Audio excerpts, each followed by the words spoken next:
everybody. Welcome, welcome, welcome. Hello. Awesome. Hello. Guys, the class, so you make sure you're in the right place, is buying your first rental. So if that's not what you came to be, then you're in the wrong place. But I think everybody's here for buying your first rental. This class was born out of, I've actually had some of my friends, looking at rental real estate and knowing that I own a bunch of rentals, and they're like, how do you do that? I'm nervous about it, but I want to do it. And so I coached them through it. And through that process, I thought how cool it would be to share with our Rain City friends and our Rain City clients. And we kind of built a class around that, and it got richer this year because now Lisa's in it with me, and she's adding her flavor to it of her experience with rentals. So you guys are really getting like two powerhouse investors. I don't know how big powerhouse, but we've had a lot of years experience of owning rentals and buying and selling rentals. We've been through a lot of challenges and bumps. I own stuff through the crash. So I'll tell you all about that. Yep. And here we go. Introductions. My name is Chris Burdick, for those of you who don't know, but I'm the Oregon end of Rain City Capital. 25 years of private lending experience. I used to do it with my dad as more the note buyer. I would buy stuff from him for many years. And then with Rain City now for about 2.5 years, I'm a loan officer, just like Lesa say, but more in the Oregon area. And we do Oregon, Washington, Texas, and Tennessee. My investing experience real quick is I've owned rentals with my wife since 2004. We started with one house, and then we bought a couple more, and then we bought a condo. We had another house. And so I think we had like 4 different properties in addition to our own house we owned. And then we started moving into, outside of our area. And then recently we bought into some apartment complexes. And so all told, I have about 22 doors right now and looking to acquire more stuff. I'm actually getting into self-storage here shortly, which that's fun and different. But I love the residential real estate space. And you put me in a room, you can just drop me into a room and I can talk for 3 hours about it. So we'll try and limit this to an hour. Now, Lesa, go. Yes. All right. My name is Lesa. I'm of Washington. Chris and I have actually been doing classes for about over 2 years together. We used to do it separate because he's in Oregon, I'm in Washington, and we're like, hey, wait, why don't we start doing these together? We both have lots of experience with real estate, and we can share each other's thoughts, and you guys benefit because you have both of us at one spot. So about 2 years ago, we started doing classes together. Every single month, we do a new class, and a lot of times our class subjects actually stem from, at the end, we will ask you, what else do you want to know? What do you want to learn? And then we actually formulate those classes from there. Both Chris and I have discussed previously that we have done this class solo, but this time we're actually doing it together, this one topic. So we're both really excited because him and I geek out about rentals. Like, flipping is absolutely amazing.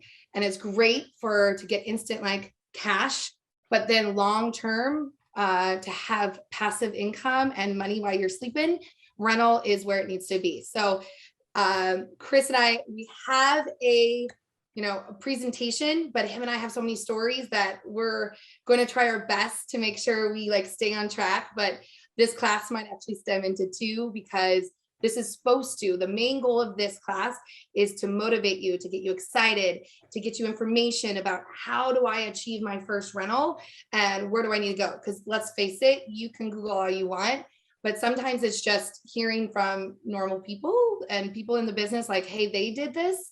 I know I started wanting real estate because my mom, we rented our whole life. My mom actually didn't own a home until after I owned several homes. And I was like, hey, you need to stop renting. You need to buy your own house. So as a kid, back in the day, I would get the newspapers or those little like for sale by owner books that you would get at restaurants. And I would dream about owning real estate. So from a very young age, I've loved it. I have 16 years experience. Actually, I think that needs to be updated because I started in 2005 as a realtor. 4 years ago, I moved over to Rain City and here ever since. So that's a little bit about us. We will dive in. Oh, I do have rentals. I do have short-term and flipping, but Chris definitely has more doors right now than I do, but I'm wanting lots more. It's well, Lisa, yours is really exciting. Your Scottsdale one. Oh my gosh, we're totally like derailing. Sorry. Yes, Sorry. so let's go. Let's I do know. this. All right, Chris, you start. All right, guys. I'm gonna get into just real quick, like long-term hold real estate. So we have some people in the room here that have done flips, have done flipping houses. One of my friends in here has actually done lot divisions and like done those kinds of flipping, and all of it you can make money and accumulate over in a short amount of time. Some of it's a couple months, some of it's like a year or two, but I really like long-term real estate because it's such a passive, easy way to earn cash flow and generate wealth through appreciation. The easy calculation I have on the screen here, guys, is imagine like you buy a couple rentals, you have $2 million of real estate. And these days, let's face it, prices are $400,000, $500,000, $700,000 for a property these days. So it's not hard to get to 2 million anymore. And you're leveraging, right? You're leveraging your 75% bank loan and only 25% of your own money. But imagine like $2 million of real estate, 5% appreciation, that's $100,000 in 1 year. I did compound interest on this, compounding over the course of 5 years, and that's $2.5 million. So, we pay that over 5 years, that's $133,000 a year salary. So I don't know where else you can make that kind of money passively, have somebody just pay it for you and just give it to you. But it's like having an extra employee in your house. And so the more real estate you own that cash flows and pays for itself, pays for the mortgage, the more you're going to have this appreciation factor, and you get to have cash flow along the way that's supplementing your regular income. So you have those hills and valleys in your professional life. It's nice to have this passive flow of a rental income. So, when you look at this number, like, but by the numbers, guys, that's like a 20% return. I was telling the ladies before we started this class, like, I don't know where else you can get a nice, stable 20% return all the time. I can't do it in stocks and 401k programs. I can't do it anywhere else, CDs, bonds, whatever. You're not doing it. You might get a kind of return on flips, but flips have some low risk to it. This is such a easy, low risk way of doing it. Considerations on there, guys. Cost of repairs. Some people say, "Oh my gosh, I'll be eaten alive by all the repairs." I can tell you, after 15 years of owning real estate, that the average we spent on our per house for our rentals was like, on average, about $1,000 a year. So it was, we had set aside $10,000 per house for a long time, but never used it. It was overkill for us. We only needed like maybe a couple thousand per house. I mean, really, for 3 or 4 houses, we only needed like maybe $10,000. And then time spent on rentals, pretty minimal. I used to think, oh my gosh, I don't want to be, getting that call in the middle of the night to repair the toilet, or like somebody's going to, break something stupid, but it hardly ever happens. Like, they don't call very often. I mean, you buy your first house, your first rental. We spent maybe 10 hours a year per house. Right. How much to have in the bank? We talked about that. Cash flow versus appreciation, guys, in my opinion, and some people are going to differ from me. In my opinion, I like to have both. I want to have cash flow. I want to have appreciation, because appreciation is going to allow you to later on leverage that property. You can either buy into a bigger property, or you can refinance it, pull some cash out and buy more property, and then keep growing it and grow faster. So appreciation is an important piece, but also cash flow is important to get you through the bumps. 2008 to 2011, rents basically froze for us, but I could cover the mortgage. So even though the market went down and our house was valued below what we bought it for, it didn't matter, because somebody else was paying our mortgage for us, and we were fine. We just chose not to sell. Lisa, anything you want to add to my diatribe here? We know this is like the first slide, right? And a lot of people are having great questions, and we will be definitely talking. Someone asked about property management. We're going to get to that. We're going to talk about what we can lend on, all of that good stuff. But this slide is just kind of give you a tool of like, why would you want to have a rental versus a flip? And so that's what Chris is mostly talking about, of like your appreciation, because that flip, you sell it. Yes, you got a big chunk of money, but over time, the goal is to have passive income. So for this slide, I would just say, great questions that you guys are asking. We're going to get to a lot of those. And then also just, the reason why you have a rental is for passive income and to have appreciation of money. So that's what I would add. Okay. And the next one. All right. So think cash flow, kind of like what we just talked about is, and we're going to do actually a calculation for you guys on a couple slides away, but you think about why do people do this? Just kind of like what I said is you want to have that passive income. You need to make sure whatever that rent, let's say you're charging them rent like $2,000. You don't want to have your expenses to be $2,100 because then you're not making any money. You're in the red, right? Pretty obvious, but we just want to make sure we talked about that. Some people are like, hey, I don't mind making nothing because I'm waiting for the appreciation of the house. Well, you still do have money that you need to save for those items. So you want to think as a business. This is a business. And that's something I've learned the hard way about. And is thinking as a business that you got to keep the emotional piece out of it. And you need to make sure that you have a positive cash flow. So if your rent's $2,000, you need to make sure that you're thinking of like your cost of work. Like, what do you need to, if you need to repair anything, if you're not charging them garbage or whatever those costs may be, you want to deduct that and make sure you have a positive cash flow, whatever your comfort level is, which we will be talking about that here shortly. Of everyone has their own comfort level. Like there's some properties that I'd be fine if I'm making like 500 or I'm making 600, or if there's one that I know that I'm going to subdivide and maybe buy and build a unit next door, maybe I'm fine with a couple hundred because I know that I'm going to be buying that property so I can subdivide and build on the next property. So real estate is not one of these, here is the tool, here's the formula, let's implement it on every single deal that we do. No, every single deal has to have, what is the outcome? What do I want to do with this property? Am I going to flip it? Am I going to hold it? What's my best use for that property? So something that I think people, when they first start out, is like, oh, I have to have a formula and now I can go do it on every property. It's not the way it works. Every property has its own goal for it. What do you think, Chris? Do you have anything to add on that? I think pretty much you nailed it. The only thing I would add in is I would just encourage, like Lesa says, positive cash flow. I had some friends back in the last downturn were like, oh, it's okay to be neutral or negative cash flow because rent's going to go up and property values will go up.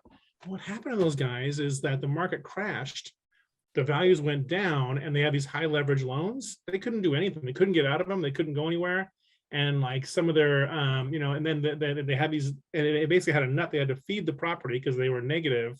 Yep. The mortgage was higher than what their rent was, and they went through their savings and they couldn't feed it anymore, and they had to let the properties go. Yep. So now they had to claim bankruptcy and get foreclosed on, and it was terrible. Whereas if they had just not gotten so aggressive and just said, hey, you know what, I'm going to have a little bit of cash flow so that I can handle that repair. Say somebody breaks a door or something happens, you got to fix it. You don't want to feed that out of pocket if all your stocks are down, everything's down. You want these rentals to be self-sustaining, so they can basically mean the rent covers everything, and it's a self-generating machine. You don't have to feed it any cash. That's your goal with this. So that's my 2 cents. Absolutely. Well, let's do some numbers then. Okay, go ahead, Chris. Yeah. So guys, step one, and then looking at these things is think about where you want to buy. So, everyone wants to go shopping for the properties and kind of, get online, look at, Redfin, Zillow, whatever your preferred app is. And I could buy this, I could buy that. You got to think about where you want to be. And my advice to people that are just starting out, pick something that is close. So my preference for anybody is their first rental, pick something that's within 45-minute drive of your house. So that if anything goes wrong, if you need to fix something or your trusted teammate messes something up, you can get out there to the property fairly easily. You don't want to have something in another state where like you have no network and you have no people and you have to like fly out there to handle something. You want something you can drive to and handle yourself if you need to, especially on your first 1 or 2 rentals. So I would say proximity is an important piece. Pick a populated area. You want to have a wide pool of potential renters, so that when you advertise your property or your property manager advertises your property, that you're going to have a lot of people that want that place. If you're in a very, very, very small town, your pool of renters is very, very small. And so you could be waiting a month, 2 months or longer, or have to lower the rent substantially. So I'm a fan of more populated areas. Airbnb could be a possibility. We'll get into that later. And then, research the property expenses and rents. So we're going to talk about expenses on the next slide. The first thing I always do on a property is think, what can I rent this thing for? That's going to tell me what my, I do some reverse. I figure, well, how much can I make? And then how my expense is going to be less than that. And that's how I determine if it's a good deal or not. So the two resources that I recommend on this is one is Craigslist, real easy one. You can get in there and type in rentals and, type in the neighborhood you want, and it'll tell you what's for rent right now on those properties. You can kind of see like, pictures, and does it look like my house, and it's the same kind of condition. The other one that I use more often though is Rental Meter, because it's a lot faster. I don't have to do as much research. I just put the address in, and then I plug in. Well, actually, when we go to the next slide, I'll show you guys what it looks like. Okay. So guys, for $99 a year, you can get unlimited polls on this program, and I think it is fantastic. I put in my address at the top here, and then I put in the rent that I wanted, that I'm projecting, and how many bedrooms and bathrooms it is, and maybe I'll put in like, this is an apartment, or is it a house, duplex, whatever, and then analyze the address, and it'll spit out for me if my rent is a good deal. It probably means I can raise the rent a little bit. If it's in the red, that means that your rent is too high. What I always do with my houses in Southeast Portland is I would have my houses, I want that needle to be right at the beginning of the red zone, because this is generally set up for apartments, and there's a higher premium on houses versus apartments and condos. So that's where I pegged it. I think whatever the beginning of that little red zone, that was my target. And so that's how, so I would use this number to establish the rents, and then I'd work backwards and work on the expenses and the numbers, which Lisa's going to go into next. Yes, and there's a couple things I wanted to pipe in about that is condos. This is just a personal opinion, right? So every investor has their own comfort level. What I would suggest is maybe not condos. A lot of people that when people call me like, hey, I want to invest in a rental, I'm going to do a condo because it's so easy. I don't have to worry about, the actual property itself. Those are a harder one to predict what your actual revenue is going to be, because the HOA can always go up, right? And then some condos you're capped out of how many people can actually use it as a rental. So like, even though it's kind of shiny, like, ooh, that's easy, I only have to worry about the internal walls, not the external walls. I personally would stay away unless it's like an Airbnb or it's a like destination, stick built, or even a manufactured home, which we will definitely talk about it. And I know someone had a question in the chat, is a really good rental source, like that kind of property. Also, the other thing about the perimeter, I totally agree with Chris, especially the first one. As you continue to grow your rental portfolio, then you can start thinking about being able to expand out of your region, but being able to drive by, make sure that things are done, or take care of things yourself. Depends if you have property management or not. And Chris and I actually have we'll definitely dive into that a little bit, because we both have our own opinions about property management and not. So definitely, I concur with Chris. When you first start out, you got to keep it like more local, and then just maybe not a condo in the beginning as well. Hey, real quick, Lisa, I would echo that on the condos. I'll tell you guys, of all the investments that we've owned, the only two that lost money were the two condos that I bought. Right. And so I will never do a condo again, because the big problem I have with condos too is that they don't appreciate as well as a house does, because usually they're in condo complex. Mm-hmm. And they get comped in terms of refinance and purchases towards just that complex. So because of that way those are calculated, it artificially keeps the values the same all the time. And so they end up not going up in value by very much or at all. In my case, over the course of like 10, 15 years, like nothing. Right. So it was a huge loser. Yeah. I totally agree with you, but it's a little different to make sure, like, especially the new people, the condo is different than a townhome or a fourplex or a multi-unit. Like, that's totally different. True. Both Chris and I like drool over that. Like, if you ever thought about house hacking is an awesome tool. I strongly suggest, if you don't own a home, like that's an avenue to make money as well. Yeah. So like multi-unit is definitely, whoever said, I wish I did a house hack.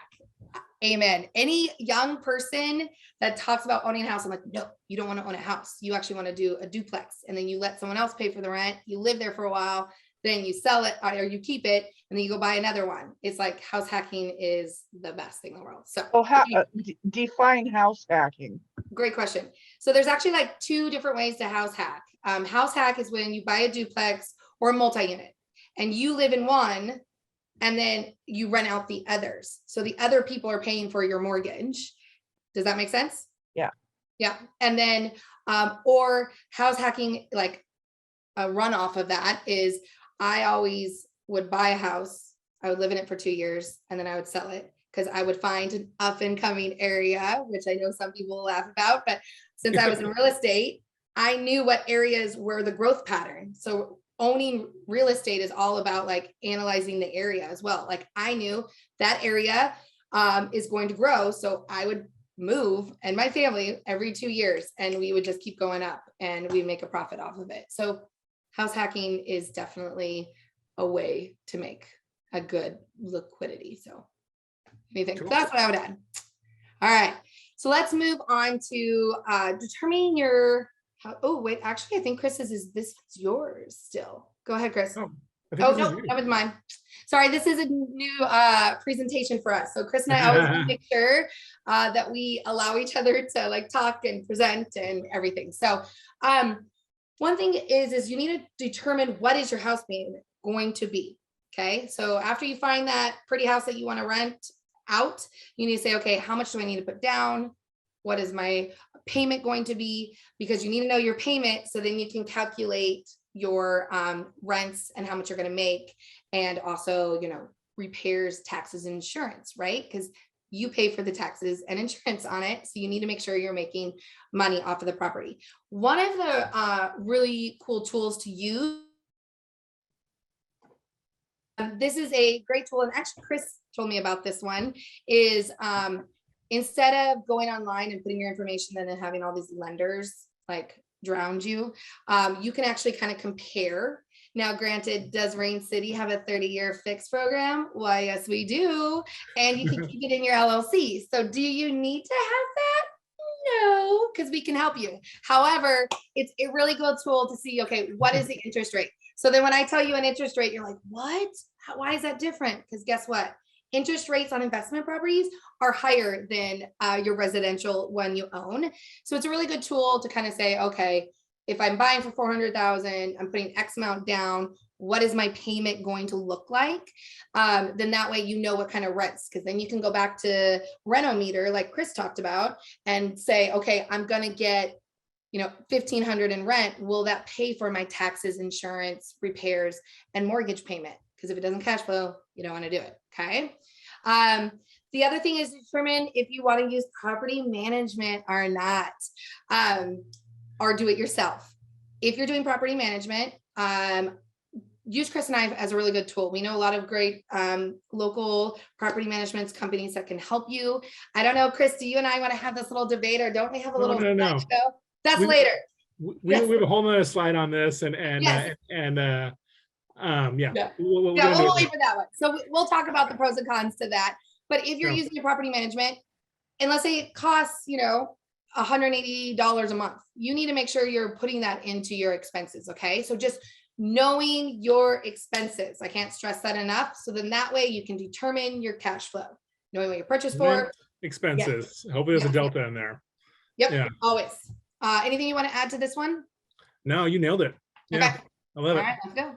So guys, so once you know what your rent is going to be, and you know the expenses are going to be less, and then you know, and what those two numbers are, you can determine these calculations. Now, 3 different ways of doing this. One is kind of net operating income. I refer to it myself as just cash flow, basically it's really simple. It's just the rent, and if there's any like, you know, laundry income or that kind of thing, but in a house it's usually just the rent. Rent minus your operating expenses, and that means your mortgage, interest, taxes, insurance. You know, if you pay for a lawn service, you pay for a property manager, you want to add all that stuff in there and make sure you're making some money in there. Okay, so net operating income, aka cash flow, that's what I use most of the time, guys. It's really simple for me to do it that way. I don't have a lot of time to get into fancy calculations. Debt service coverage ratio, that's something you hear about on our 30-year loans.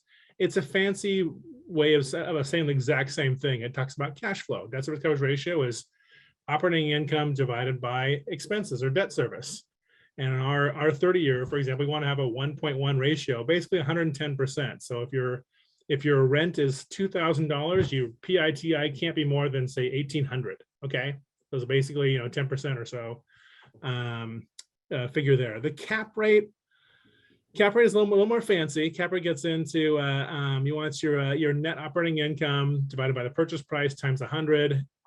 Honestly, you guys, this one's more. This one gets into more of like the annual income you make and in that space. This is more for like your apartment complex or for more of a commercial property. So if you're buying your first rental house, I wouldn't even screw with the cap rate. Just like answer the question for yourself: does it cash flow? Does it hit that debt service coverage ratio at least 1.1? For me and Lisa, I think we want more than just 10%, cash flow on our properties, but that's the minimum bar for our Rain City loans. And I think it should be more than that for you guys. So those are the 3 numbers you can run, but yeah, just cash flow. Well, Anything else, sounds good. Lisa? Can you define that? Can you elaborate when you say 10% cash flow, 10% of what?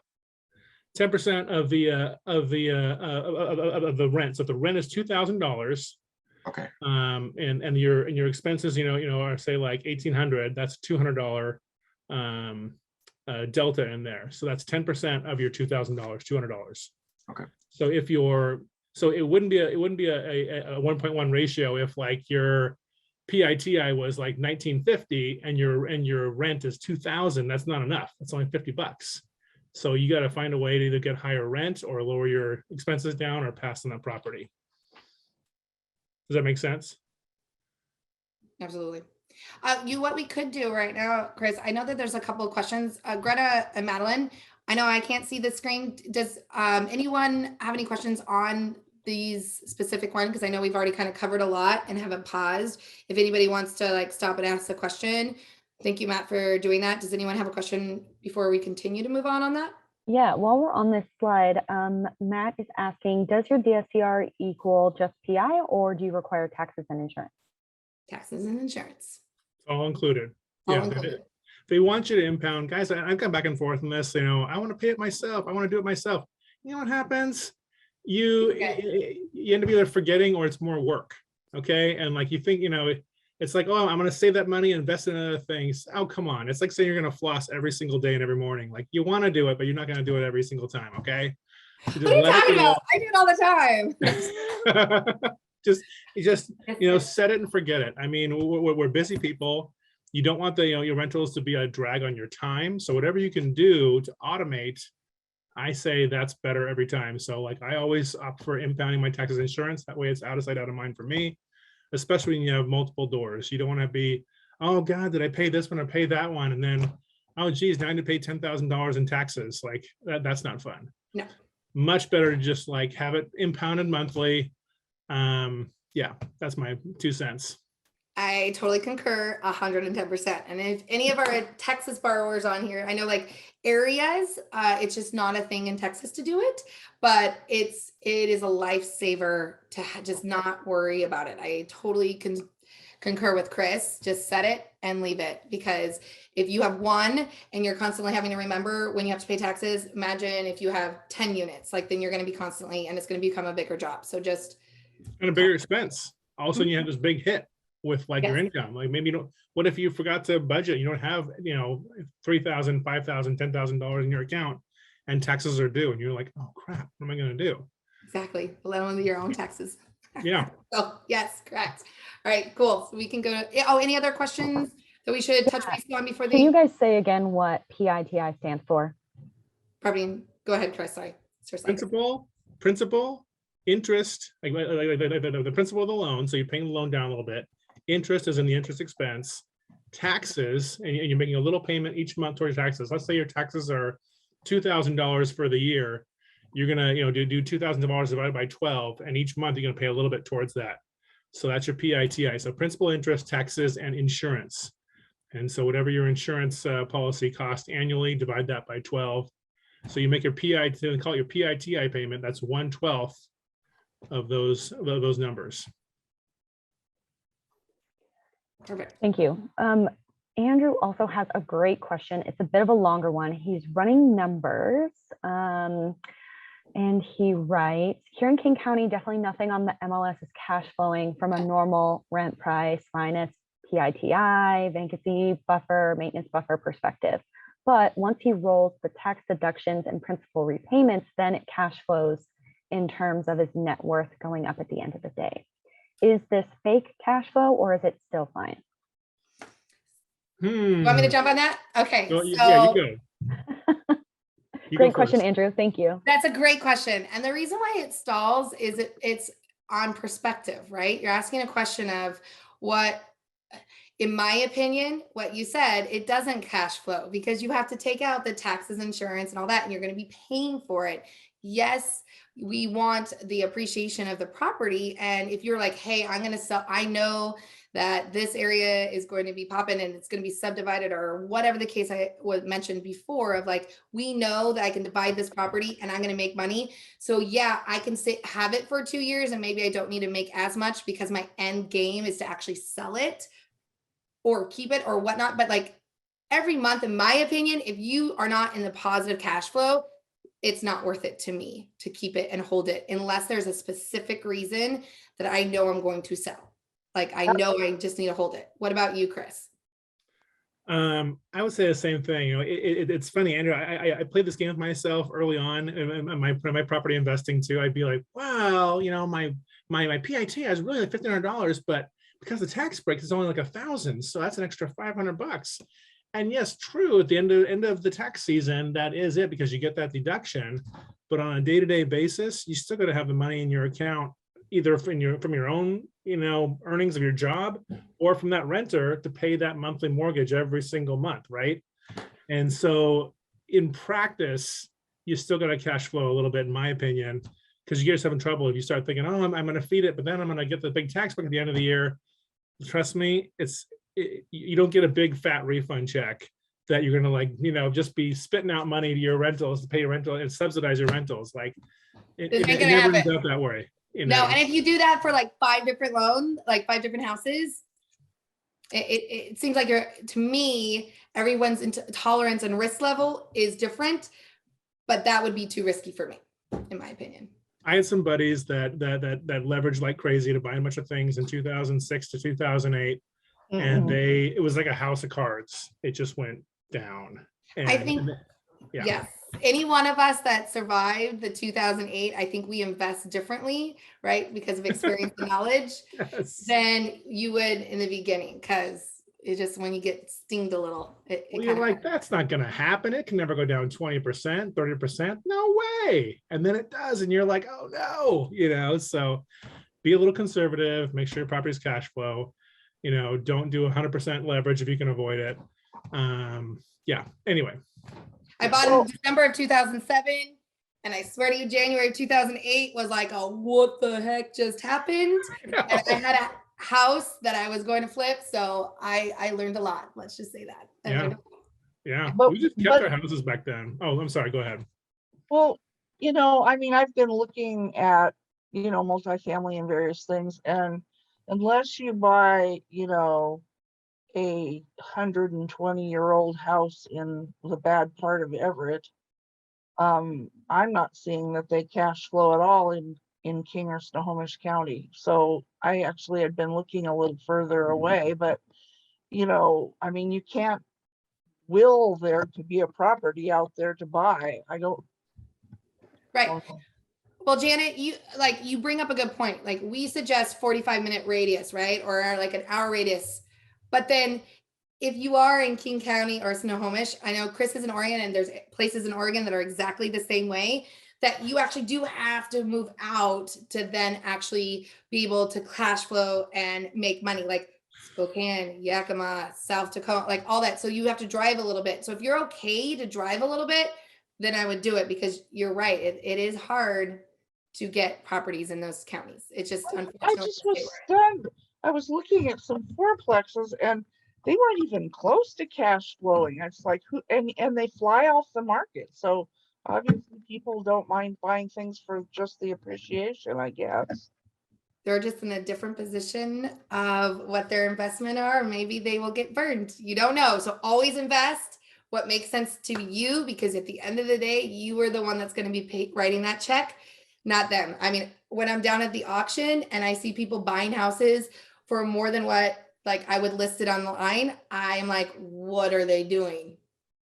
It doesn't make sense. You shouldn't have a deal just to have a deal. You shouldn't own a rental just to have a rental. It needs to make sense. So Yeah. yep. All right, let's move on to the next one. Okay. Ooh, yes, we're talking about our 30-year. Okay, so not to get, it wouldn't be good of us to not tell you our loan program, because our loan program is amazing for investors. So once you figure out what you're going to buy, it's going to cash flow, it's going to DCR. We actually have an amazing 30-year program. So we're not just a hard money lender, but we also can do 30-year fixed loans. The reason why this loan program is so awesome is it's meant for investors. You can keep it in your LLC. And some people, that might be new for them, like, hey, what's an LLC and why do I need to have it? Well, you're actually investing in the business, the LLC, versus your name. You still have to be a personal guarantor, but it also then doesn't go on your credit report that you have that asset. It's actually in the LLC. Also, liability reasons. Chris and I did a fabulous class where we actually had an attorney come on and talk about LLCs. So if you don't know about LLCs or like S Corp, C Corps, or constructing your business, definitely speak to an attorney, a local attorney. Chris and I can give you some people to chat with if you want to, but you can keep your loan in an LLC with us. We don't need W-2s, we don't need tax returns, because most investors are not a W-2 employee. They do deductions, and sometimes it doesn't, maybe they just have a really good tax account that has a really good deductible. Maybe They make like no money. Hey, yes, they on make like they have no paper. money, but they really do. So Yeah. we look at regular conventional lending, looks at you as a borrower and says, hey, you can afford this $2,000 monthly payment. Yes, I'm going to give you the money. We will go, all right, what does the subject property make? What does that house produce? Okay, it makes $2,000 in rent. We will loan up to 1-to-1 DCR ratio. We will loan to that because the asset is making the money, not you. Yes, we look at you, and yes, credit is a factor, but it's like a teeter-totter of like, what is the asset making and what are you making? And that's what we'll loan to you on. So it's an amazing loan product for people that have more than 10, because as you start rolling, you can have 10, your wife can have 10, your husband can have 10, but each individual can only have 10. Well, there's no cap for us either. So that's another, we can go up to 80%. We have no limits. It's just an amazing loan program for investors. So when you're ready to talk about lending, talk to Chris and I. A lot of my investors on Chris's investors, they'll buy it with our bridge hard money loans because they have to fix the house up. Because if you can buy it, let's just face it, rentals are all about what you're buying.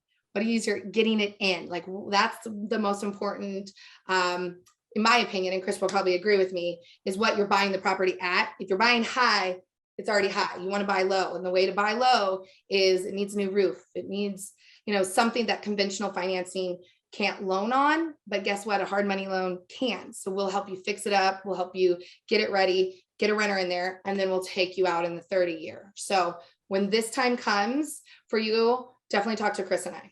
Chris, you got anything to add to that? Yeah, well, I mean, the only thing I would add is guys, you can do this product as like a standalone, just buy the property on a 30-year, and do this loan right out of the gate, but you can also buy the property on a bridge, do the bridge of rental like Lisa talked about, or just a bridge loan. Maybe you want to close fast. Maybe the seller's like, I don't want to take, 30, 45 days to close this thing on like a regular mortgage. I want to close this thing quickly. And I mean, that's part of how you get the property a little cheaper. And so, there's a lot of options to buy on a bridge product and then refinance into the 30-year. But I think, the three biggest targets I see for this product is, like Lisa said, investors that don't have a regular 9-to-5 W-2 income job. Maybe their income is a little less verifiable. People that have a tax issue. Maybe you had, you're being audited or you haven't done taxes in a little bit, or that kind of thing where like you wouldn't qualify for conventional. And a third is maybe you have a couple businesses where you've got hugely complicated stuff. And I've got several clients, Lisa discussed the other day, that struggled. They wanted that conventional rate, right? They're like, oh man, it's it's a little bit less than you guys. I'm going conventional rate. And they struggled for probably 6 to 7 months. Oh, now we need this, and now we need that, now we need this, now we need that. And they got so sick of it, they're like, forget it. I'm tired of not being able to get a conventional loan because my situation is so complicated, they can't figure it out. They come to us and we're just like, credit check, bank statement, lease agreement. Well, are they paying the rent? And that's it. We do an appraisal and we're done. And so we did all 3 of our loans in like 90 days. And just crank. And so she's doing the next ones with us now. And it's worth it for the simplicity of working with us for these 30 years because they're so much easier than a conventional loan. Okay, so what if, like I was looking at one at a duplex that was empty.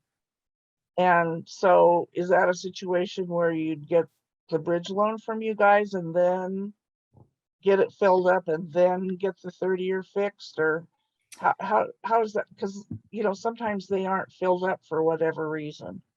Great question. So when it comes to our 30-year loan, we look at what is the rent. Okay, you don't technically have to have it rented. However, your LTV, your loan to value of what we can loan, is going to be deducted if it doesn't have rent in there. So it is in your best interest to have it rented out at the market value rent. So what I would suggest then is we buy it at bridge. You're going to close in less than 10 days.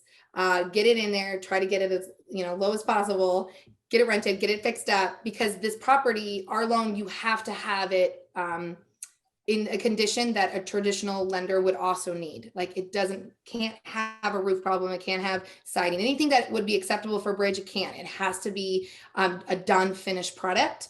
And then I can then give you the most LTV for that 30-year. And that's where it really matters, is that long-term 30-year loan of the highest LTV, your cash out. Does that make sense? I'm digesting. Basically, the long-term answer, it's in the best interest of you to do a bridge, get it rented, and then I do your 30-year. Okay. And then what I can do for you too is, Jen, and if you want to give me, I'll talk to you offline, give me some of the information and we can process what would be best. Because I'll tell you, everybody that is on here, I don't know if you've worked with us or thought about working with us. Chris and I are not about, let me get you the loan. We're about like, what is best for you. If you can go to a conventional finance institute and you are fine with giving them, your firstborn child with all the paperwork you're going to need, and it works, and you get that extra, quarter of a point or half of a point, go for it. Like, that's because we're here for the long haul. We're here for that relationship piece. Just because we can't help you with one doesn't mean we don't want to be here for the others. So we will run those numbers with you. Does it make sense? Or does it make sense to just buy it for the 30-year and the seller is fine with, having a 45-day close? Or does it make more sense to win the deal because we're so competitive in a bridge? So talk it out with me later and we'll figure out what would be best. What about you, Chris? Let's move on to the next slide. I think we're bumping on. Okay, so we are. We're almost done, and then we'll have more questions. So guys, have your team. So this is, so guys, this is definitely a contact sport, and you want to make sure you have people lined up.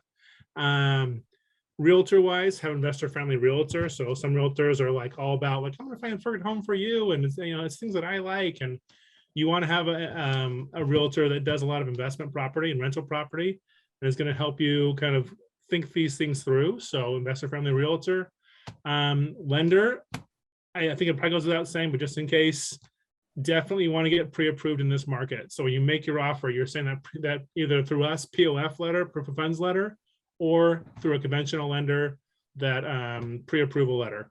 But definitely that's going to be an important piece when you submit your offer to sellers, is they want to know that you're for real and you got the backing. So definitely get pre-approval, talk to your lender, figure out what you can afford.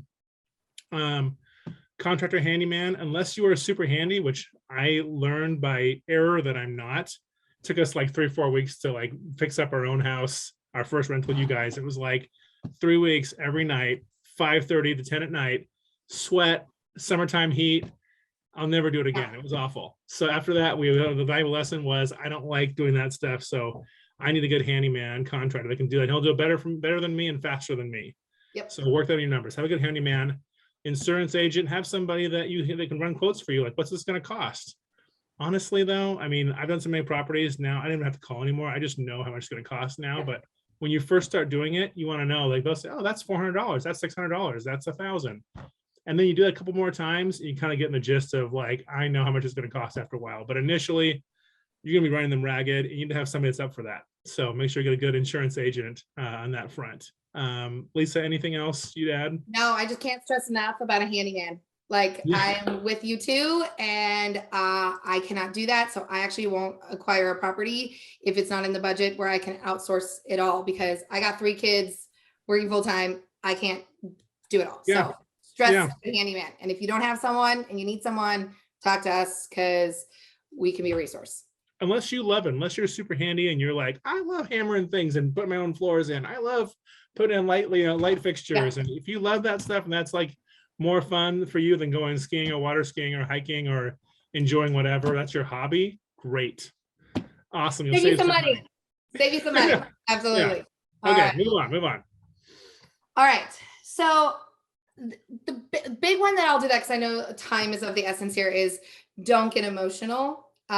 This is a business, and I will tell you firsthand, and Chris can too, this is a very hard thing to do. I can tell you, like, for instance, I have a property in Arizona. We bought it and we fixed it up. We got, extra bathroom, painted inside out. We like did everything. And at the end, it's like so gorgeous. And I'm like, oh, I don't want anybody in there. Or then I'm like, ooh, but if I sold this, I can make a killing. But that's not my end goal. My end goal is to have, an Airbnb. My end goal is to have a place to go in a different state. So like sometimes you need to do a gut check to yourself and actually have your goals written down, like how many properties do I want to obtain that year? And if it doesn't line in with your goals, then you need to like follow through with it. Don't follow the shiny penny. Is once one person told me, and it's a quote that is like stuck in my head, that like I was about to list this property because I can make, and I was like, ooh, then I can flip it, because sometimes flipping gives you liquidity to buy the next property, but it wasn't part of my end goal. So don't get emotional. This is a business, but also like stay true to what you're trying to accomplish. Be mindful that, like, I have a house that I've owned since 2005. We've budgeted that we're going to need a new, that we need a new roof. We need to do all these things, but it, like, instead of one big bill at one time, we set aside, like, we have a bank account for everyone does things a little different, but like one property will have its own bank account, rents go into that bank account, and it's positive cash flow. So that way, if there's anything that needs to be done, like the HVAC or things of that nature, then we just take it out of that account. So we're not commingling our funds with our own personal. It's a business.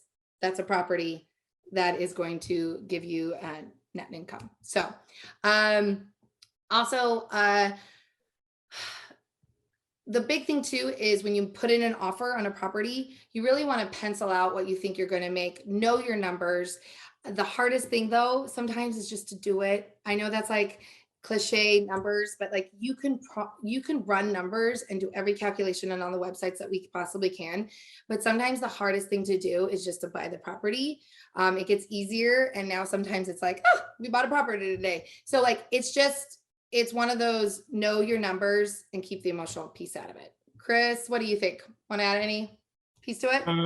Yeah, I mean, I would sum this whole slide up and just say, if the numbers don't work, don't do it.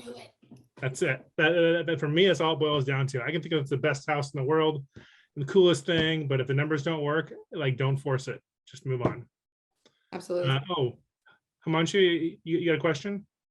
Yeah. Sorry, I just joined back again, so Yeah. sorry if you already covered this. But the hardest thing I have, the problem with is determining the maximum offer. And I apologize if you already went through this, but do you typically go like 75-80% of after repair value as your maximum offer that you would do, or are you going by that which I think it's impossible to find now, but like that sort of 1% rule for what you get on rents? That's a great question. I think, Chris, you and I will just do something about it. I don't look at an immediate, I look at the rents, like what is the rent going to cover? And then what is the growth in that area? So in my opinion, I don't look at, oh, the DCR is this, or the LTV is at 80%, or I need to have the 1% rule, because you're right, let's be facing, like in our area, 1% rule is very, very hard to find. But I look at it as what is my net that I'm going to get after I budget all my repairs, taxes, and insurance? Do I make a $500 and more dollar profit each month? Or if, some people want 1,000, or that's kind of hard to do. So like if it's 500 and I'm making $500 or whatnot on that property, then I'll be happy with it. Or if I know the area is going to have growth and I'm going to sell it in a couple of years. What about you, Chris? I would be even more simple than that. I look at this and I think to myself, the property itself, I figure out like, when it's all done, what's it going to net in rent, what's going to cost me to get there, and then does the property cash flow, okay, and then based on what my payment is minus the I figure out what my PITI is, what my loan has to be, and then I divide that by 75%. That's a max number. That's it, because like most lenders are only going to give you 75% on a cash out or a regular and rental loan anyway. So that's your max number. If you go above that, you're overpaying. And trying to bank on this market, continuing to go at 10, 12%, 15% is a fool's game. Like, because you don't know what's going to happen to the market. It could flatten out, who knows? But you don't want to be the guy that's betting on that, because it could be a long time before you get back to where you're going to be. So that's what I would do. So I wouldn't, so does that answer your question, Himanshu? I think I lost you there. So you would do basically 75% of the after repair value. Would that kind of get you at the? I would say more 70%, but yeah. Each their own. I mean, it depends how aggressive you want to be in that market, and what's your thought as far as how stable that market is. Some markets are more stable than others. You go into kind of more semi-rural areas, that'd be a lot more volatile, and that was kind of sketchy. So you want to be more conservative in those areas. But if you're in kind of an urban, close-in suburban area, maybe there's more stability in there because of where it is. And so you can be a little more aggressive in those markets. But I think, like I said before, it's really case by case. And actually, I mean, we're happy to, Lisa and I both, I mean, you can call me and we can go over that together as far as like, what would be a good sense offer, what is a safe play. Yeah. Again, we do the lending, but we also have own properties ourselves. So I'm happy to help you with that. Okay, cool. Thank you. Awesome. Okay. I think we only have a couple more slides. So what we're going to do is we're going to do this really fast. This was like a big debate for Chris and I, not a big debate. We just, we just do things a little different. So I think with 30 seconds, like we'll do a drum thing. Okay. I am a hardcore get property management, but this is my personality and especially my husband, like you giving me a stop story, I learned real quick. If you give me a stop story of why you can't pay, I'll be like, okay, don't worry. Like I know my own personality. Like I have to be removed. Like I have one property that is not property management, and it's the one property that is way below market value. They've been there for 8 years and I totally need to raise their rent and I don't. But it's okay. It's still positive cash flow, but it's like personality wise, I need to make sure. You're too soft, yeah. Lisa. And my husband's even worse. So I say can't have property management, but I'll do the caveat before Chris talks is I had to experience that and to know that I needed it. So go ahead, Chris, you talk about yours. Looking back over my 15 years of doing this, I would say start by managing your own properties. Unless you're in a really unfriendly landlord environment, like City of Portland, for example, it's super towards the renter. And so that I would definitely do property management, because there's like a million ways you can shoot yourself in the foot and have like massive fines and fees and lawsuits. And that's so not fun. I've been in them, they're terrible.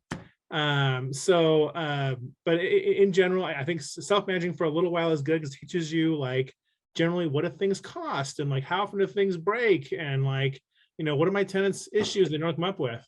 And that way, when you hire a property manager, you'll know kind of like how you want them to behave, like how do you want them to respond to the tenants, how much you want to spend on things, how how do you know if they're taking money from you, if like you've unusually high repair bills. All these things are good to have a little experience yourself, so you know how it should be run. So then you hire the property manager. Like I'm with Lesa. I love property management now. My 3 kids. Oh my gosh, it's I'm so busy. I've subbed it all out now. It's great. I love having property manager do the whole thing for me. They run it. I still have to watch the management reports and like make sure they're doing it right. And if something's not being filled, a vacancy, or like they're dragging their feet on something, no one wants that thing to be a success more than I do. That property manager, they want it to be a success, but it's my property. I want it to be a success way more than they do. So I have to be the one to watch them, make sure they're staying on top of it. Yep. And what about the expense? Because when I was, wanting to hire a property manager, I just couldn't believe what they wanted to charge. I mean, my if gosh. there are no problems and it doesn't need Janet. to be rented, they're collecting this huge fee for nothing, month after month after month. Janet. Okay. Property managers, they're going to want to try and take you for 10, 12%. Yeah. You can get some for lower. That's like buying retail. That's like paying MSRP for your car. Like don't ever fall for that. Like that is the first time. Okay. Yes. Okay. You can get lower. I would say it's pretty easy to argue to get 8%, 8%. if not 7%. You just say, hey, look, I'm going to buy more property. You'll get my other rentals if you do a good job, but I can't do 10%. You got to do like 8% or 7%. And then you can also, sorry, Chris, you can also do it by like a la carte. So like you only do this part. Like I would have it where I don't mind doing the background checks and doing all that stuff to get people in, but I would just want to manage. Like you can have a property management do certain things that you just don't like to do, or you can have it all in one service. So it's like, it's one of those interview your property management, because they're different. But guys, you can get pretty penny for it. I think what I'm going to do with this one, Lesa, this is so fun. I've all these great stories for my own self-managing. I think I'm going to have Lesa and Madeline, Greta and Madeline help me video this stuff. I'll do some little video vignettes for you guys of some of my crazy experiences being a landlord. You mean like my 87 pot plants and the FBI breaking down the door? Yes, like that. Yeah. Like I had some guys. We got sued once because we're playing tough. We're getting tough, and then we got a lawsuit slapped us on it, and that was dumb. And later on, I'm like, we go in and somebody's starts talking about lawyering up, and I'll get into that about like just get in, have a cup of coffee with that person, and say, what do you need to be, what do you want out of this? And we worked it out without having a lawsuit, because guess what? Spending $500 or $1,000 on some stupid improvement for the house is a lot cheaper than spending $500,000 to start paying an attorney on a lawsuit situation. Yep. Just suck it up. It's better to make the right financial choice than it is to be right or have your justice. But I'll put that into a separate thing under our, that'll be fun. I'll do that for you guys. That's some of my crazy stories. Exactly. So here's the thing. We have already passed 5, so we want to make sure we respect everybody's time.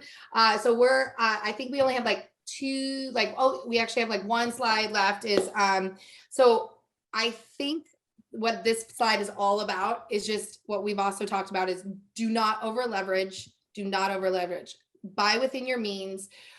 Make sure that you can positive cash flow, you have the funds to do it, don't over leverage. If you are starting, single family, that's great. Multifamily is definitely a great tool to also have more income, because it's one roof, one siding, one structure. And we could talk about that, but just acquire more rentals. Once you get the bug, you'll always, as you can kind of see, Chris and I can talk about this for a long time, is because we just know how much what it's done for our families and what it's done for us. And it feels good to provide a nice home for an individual, but also know that it's also helping my retirement and my kids' children. College. Yes, kids' college. Like having a house for each kid's college, like funds or whatever. Like, yes. So there's so many, real estate is an amazing vehicle for financial freedom, and also and it's for your retirement. And I we can talk about this for a long time. So I'm trying not to like go down the road because I know it's 5:07. So what we will do is we do have bridge loans. That's what this is about.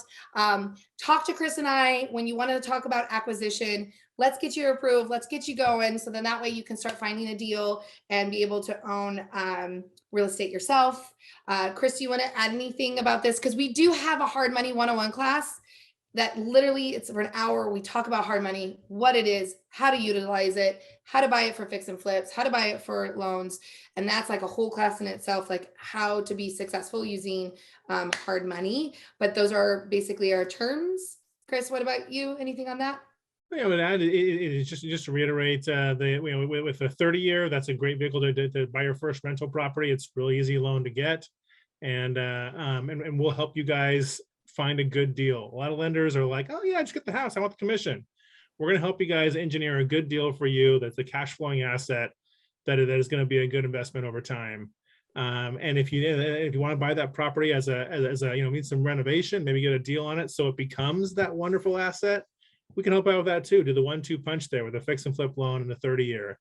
And then down the road, you do a couple more deals, and maybe you do some more properties. Maybe talk about new construction. We got that as well. So that's like kind of a 200 level class that we'll probably do at a later time about construction. Absolutely. But, yeah. Okay. Right, cool.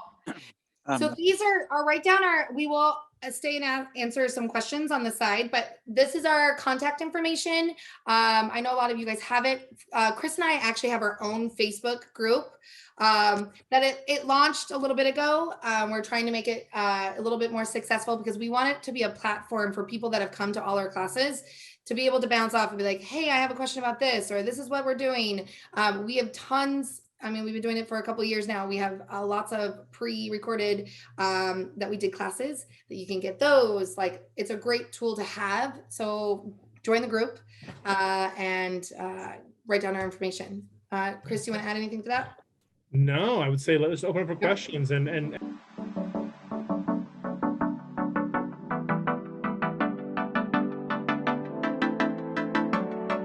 thank you so much for you guys to come. Bye, you guys.